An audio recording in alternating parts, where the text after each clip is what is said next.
እግዚአብሔር የቲክቶክን ሩብ ይደርሰዋል ዛሬ? እስኪ ንገሩኝ፣ ይደርሰዋል? እንዴት ተጣድፎ ሰው እንዴት ተጣድፎ የዘወትር ጸሎቱን እንዲሁ ያም ካደረሰ ነው ተጣድፎ ጨርሶ ግን ፌስቡክ ላይ ቲክቶክ ላይ ግን ተጥዶ ነው የሚውለው። ነገ ቆርባለሁ፣ አትቆርቡ፣ በሩ ይዘጋል። ክርስቶስ መብረቅ እያብለጨለጨ የሚመጣበትን ጊዜ አይደለም። ለእኛ ምጽአታችን ምናችን ነው? የምንሞትበት ቀን። በሩ ይዘጋል። ሳንቆርብ ይመጣል፣ ሳንታረቅ ይመጣል፣ ሳንጸልይ ይመጣል፣ የቀማነውን ሳንመልስ ይመጣል፣ የበደልነው ሳንክሰው ይመጣል፣ እንደተዝረከረክን ይመጣል።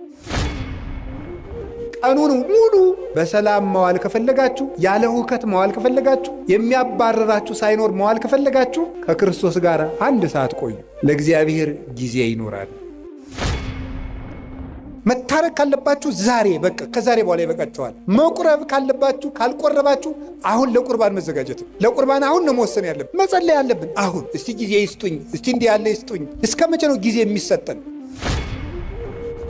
ጸጋም በጊዜው ነው የሚሰጠው፣ ጥያቄም በጊዜው ነው የሚመለሰው። ጊዜ አለው። አሁን ፈልግ ያለው ቢባል አይሆንም፣ በጊዜው ይሆን። መቆየት ያለብንን መቆየት። ከእግዚአብሔር ጋር ጊዜ የሌለው ሰው እግዚአብሔርም ከሱ ጋር ጊዜ የለው። ለእግዚአብሔር ጊዜ ከሌላችሁ እግዚአብሔርም ለእናንተ ጊዜ አይሰጥም።